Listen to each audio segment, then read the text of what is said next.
Welcome to the Independent Awakening podcast, where we share insights and tips, explore stories and topics around personal growth and best wellness practices so that you can step into your greatness and jumpstart your independent awakening.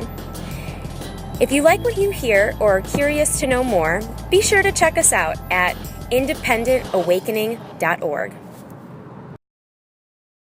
Thanks so much for joining us today.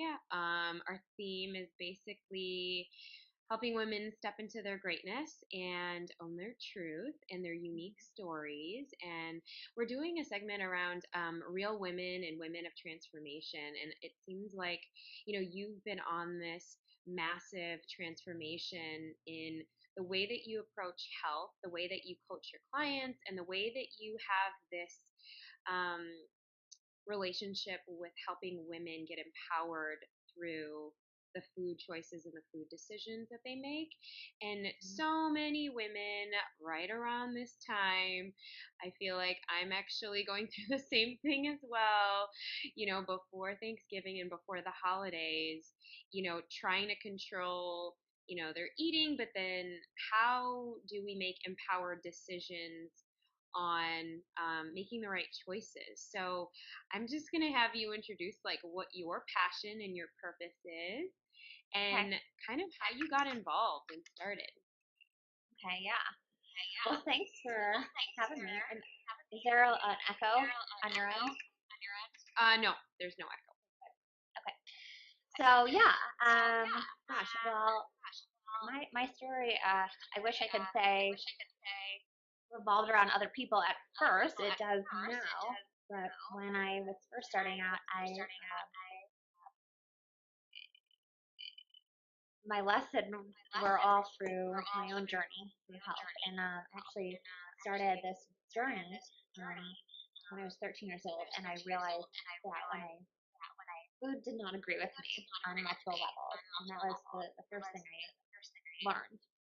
And so, talked to my parents. I was very unhappy. I was taunted as obese Elyse. I think you know that, and there was some emotional ties to things. And so I found a nutritionist, and we won over 360 my whole eating lifestyle, and I saw the power of whole real food. And I said, oh my God, I have to do this for a living. So at 13 years old, I made a life decision, which is a pretty young age, I think, to make a decision like that, but it really propelled me on my life journey, and kind of paved the way. And going through undergrad and things like that, I realized that it's not just about food. There's this whole emotional component to things. There's attitudes, there's behaviors, there's the psychology of how we eat and why we eat. Yeah. And it's not just about what it is. It's not just about the food. There's so much more. So I had this other aha moment, and that's when I moved forward and got this more education on nutrition and psychology, and really blending the two together. And it was really through my own journey and my own health issues, you could say. I got diagnosed with celiac disease, and it taught me a lot. So actually, by being ill, gave me the power to empathize, to use my education to transform my own health first, so that I could learn from that experience and help other women, my passion, transform their health as well. Now, were you always doing this then when you realized that you had this passion to help other women do the same? And if not, what were you doing before you had this realization, and when did you come to that independent awakening for you? Yeah, that's a great question. As I look back on it, right, as you grow older, you get a little bit of wisdom. I was doing this whole, in the way I frame health, I call it FAB health, food, attitude, and body, and it's really about building relationships with these three things and yourself. And I realized that I was doing, the positive affirmations, really looking at my thoughts and my belief systems. putting nourishing foods into my body. I mean, I realized I was doing all of those things. I just didn't put it together. The pieces weren't, all there. Until one day it was. Until I kind of had the universe smack me on the head and say, oh, this is what you're doing. And it works. And that's what fills me up is to empower women, to really give them the tools. Because if I can do it, anyone can do this. Anyone can do it. And we have to be our own advocates. And there's a whole school of thought, and then there's a lot of people out there who just kind of do this, give. And I really realized my independent awakening was when I actually got sick, and my doctor actually gave me this option that you can go on the plane it's going down towards disease or towards health. You choose. And to give someone a decision like that, it's one of the most empowering things that you can ever do, and it manifests their own motivation, their own inspiration. And to watch women grab a hold of that and advocate for themselves and their own health is the most fulfilling thing ever. Can you share one of your biggest success stories since you've been transitioning in the work that you're doing, like even with the FABCamp that you're known for now, and now you've just launched your book, so if you can kind of speak to some of these big breakthroughs that you've had since you've acknowledged your purpose in the world? Yeah. There's so many amazing breakthroughs that happen on a daily basis with the women and a few of the men. I don't work with a ton of men, but most of the women that I work with. And one of the most amazing breakthroughs that I'm just and again, it's sometimes they're the smallest things, right? One of my clients, he is transforming his life, and he knows his biggest aha moment in the few weeks that we've been working together is it's not about the food for him. It's all about his relationship to the food. And it ties way back to a child and his beliefs around it. And to have those aha moments, his biggest aha moment and thing that he's doing for himself is that he's literally for years had a pattern, a habit of going to McDonald's and getting 2 egg or sausage burrito things or whatever, and coffee.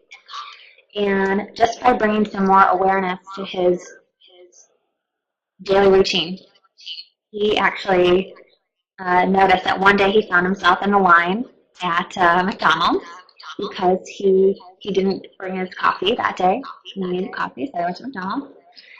And long story short is he ended up ordering 2 breakfast burrito things, and he said, oh my gosh, the power of the habit and the mind.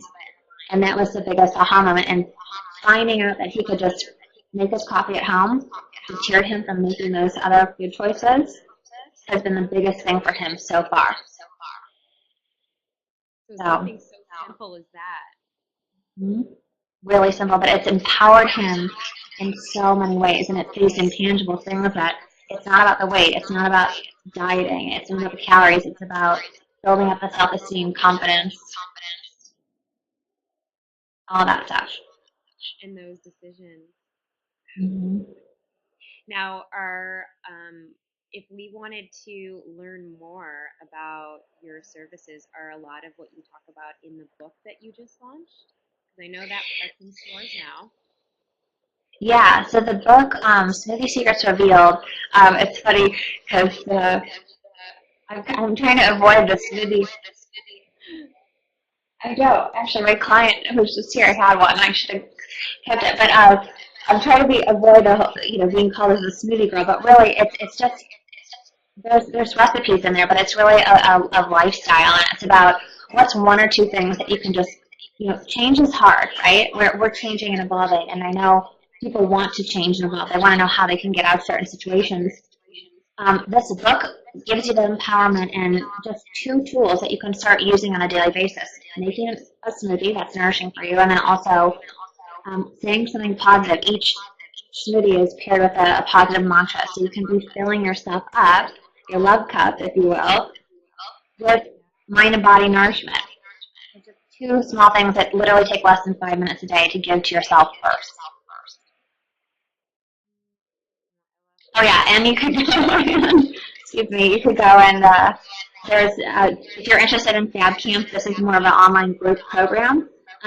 You can go to www.joinfabcamp.com, FAB.com, and then there's tons of really valuable resources and videos and recipes on the MykitchenShrink website as well.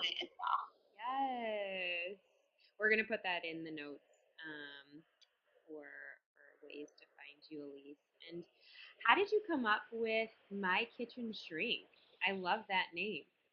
Thank you. Yeah, I was really toying with how am I going to pair nutrition and psychology together. I don't really want to be known as, I'm not a psychologist, I don't really want to be known as a therapist. I want it to be fun. I want to bring myself into it because I've got my own quirkiness and things like that too, and so I want to be me, but, and then how to bring food into it, and so it's going to be more kitchen, and kitchen's food, and shrink is psychology, but it's, it goes so much deeper than that, so it just kitchen shrink, and it really is kind of like the kitchen sink, right, because we're looking at the whole person. So I just toyed with a couple names, and that's what I came up with. Trusting your own intuition and your own instinct. Yes, yes. So in my one final question, as this series is real stories and real transformation. Oops. Mm-hmm. I didn't lose you yet, did I? No. I'm here. What advice or what tips would you have for other women that are now kind of, on this walk, whether they're suffering from, a disease or with the disease, or maybe they're kind of at this, pain point in their life, or like almost like a breakthrough. What advice would you give to them to kind of help them take that next step? Mm-hmm. Yeah. So this is a journey, and moving forward is part of the journey. And I think that's one piece of the pie. The other piece is surrounding yourself with people who love, care, and respect you to help move you forward. It's not always easy, and I'm the first person to tell you that. It's not easy. We need support and love and nurturing and to be able to move forward and to step outside of that comfort zone, because that outside of that comfort zone is pretty darn scary sometimes. And so that's keep moving forward, having the support, and it's a combo of doing and being. And I think sometimes we can get really caught up in, especially as women, right, that we have to do all these things and be all these things all the time. And that can get almost debilitating. Yeah, it's like, I've heard this before. It's like we're human doing, and we need to be human beings, and it's okay to be human beings. Yes, it's totally okay. And to just be in the moment, totally be in the moment. And I know that that's a practice in and of itself. But the more that you practice, the better that you get. Same thing like riding a bike. Oh, this was awesome. Thank you so much, Elyse. This was amazing. Thank you. For more, we are going to have everyone dial into MykitchenShrink.com to check out Elyse's recipes, sign up for her FABCamp, when's the next one? Okay, so the next time we're doing FABCamp is March 2nd. March 2nd. Okay, awesome. 8-week program. It goes till the end of April. It is a life changer. Perfect. Thanks so much, Elyse. We'll talk soon. Yeah, thank you.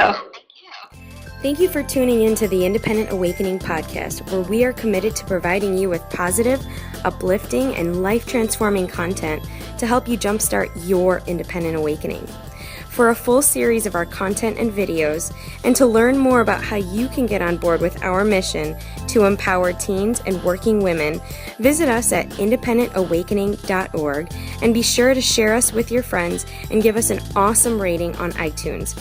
We would love your feedback.